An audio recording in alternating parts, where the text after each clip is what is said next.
What's up, gang? And before this video gets started, I want to apologize for how big of a mess this desk is going to be for the small segment in this video. I am working on a tutorial for that previous Imperial Dropship that I uploaded. I know a lot of you guys were asking for it, and I don't quite have a community tab on my channel yet to push out updates and directly communicate with you guys. But I just want to let you guys know that I am in the process of making this tutorial, and it should be out within 1 to 2 weeks.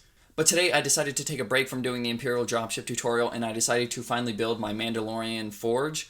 And it's a very neat set, and initially I thought that this set was going to be a strictly figures set. I didn't think that any of the play features were actually going to be pretty fun.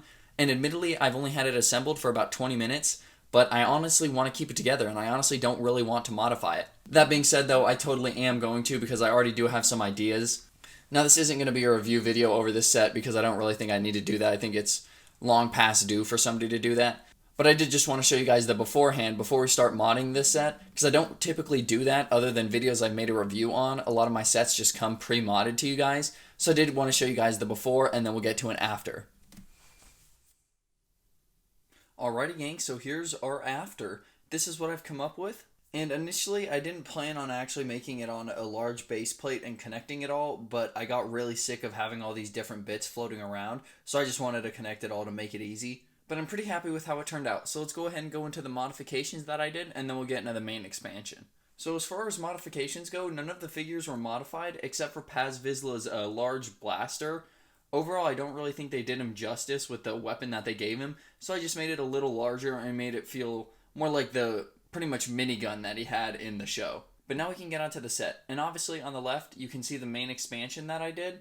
But really quickly, let's go over the modification that I did to the existing portions of the set. So back in this corner with this cabinet, I added a few different bricks and some piping behind this control panel bit here. I added some lights on top to act like some display or some signal lights as to what you're doing. And then overall, this drawer hasn't changed on the inside. I did just change what's sitting around on the exterior.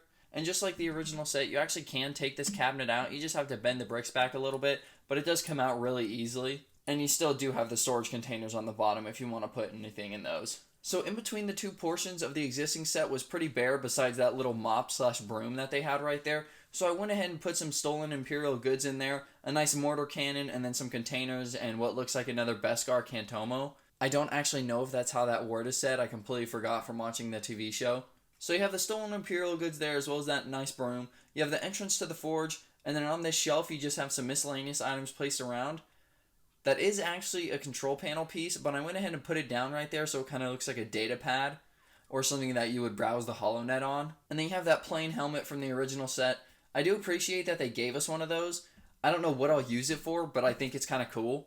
In the center of the set, not much has changed. I did fill in the gap underneath this ring with the stickers on it with some of those 1x2 rounded Technic bits. And they do actually ever so slightly curve underneath the plate to help give it some curvature and fill out that gap in between.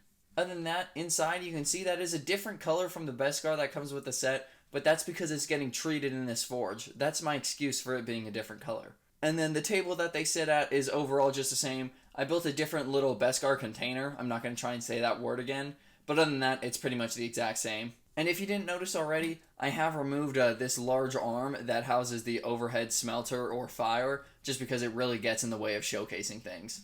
But for the sake of showing you guys, I did just fill out the Technic gaps on here with some miscellaneous studs and plates. So now we can really get on to what I added on. And we'll ease in with the small bits that were next to the shelf over here. I added a nice just little table for the armorer to work on, and then a nice little what looks like almost an anvil sitting here with another spot to hold your hammer right there.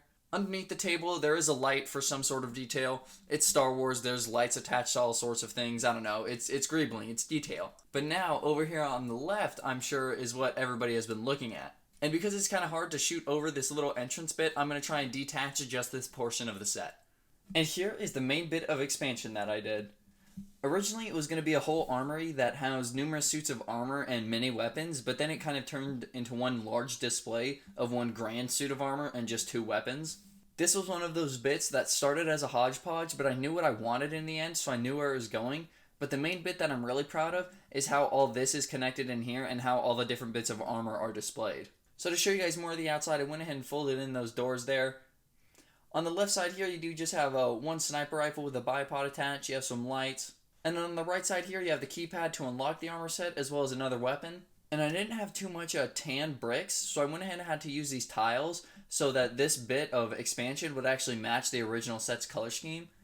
And I think luckily enough it's just enough that it matches. The only bit of detail going on up top, I did try and smooth this out so it doesn't look absolutely horrendous. It of course doesn't look glamorous, but it works. And then on either side, I didn't want to do too high-tech of lamps because I can't actually quite remember if in the Mandalorian's hideout underneath Navarro, if they had lamps or actual like powered lights. So I went ahead and went with a nice medium that looks like it could be some powered lights, but also could look like some cheap equivalent of a lantern in the Star Wars universe. But in between everything that we just talked about, we have that suit of armor that's displayed. And you will notice, yes, it is just the Mandalorian's armor. I didn't want to mix match too many of my Mandalorian figures because I don't actually have duplicates of a lot of them. But overall, I think it works and I'm pretty happy with it. And I'm pretty happy with the techniques that I use to display the armor pieces. Of course, you can see the legs that they're just on jumpers. But this torso bit is actually on a back brace that has some clips attached to it that are offset on a jumper that's back here on those studs that have the nubs on them to attach onto that. And to some high-level mock makers or people who have been building Lego for a while, you might not be impressed by that, but whenever you learn a new technique, it kind of warms your heart, like, how did you not know that, but now you're going to use it all the time kind of thing. But this is the main centerpiece of the expansion, just a nice little armor display case. Other than this, there's not really much to go over that we didn't already cover in this main bit. So I hope you guys did enjoy, and like I said in the beginning of this video, I am working on the tutorial for the Imperial Dropship from the Mandalorian Season 2, so stay tuned for that. But I didn't want to get burnt out because making a tutorial can be kind of tough sometimes. So I went ahead and took a break, built this set, and then went ahead and modified it so I could upload some mods for you guys. So I hope you guys did enjoy, and hopefully the next time I see you is in the Imperial Dropship tutorial. But until then, peace fellas.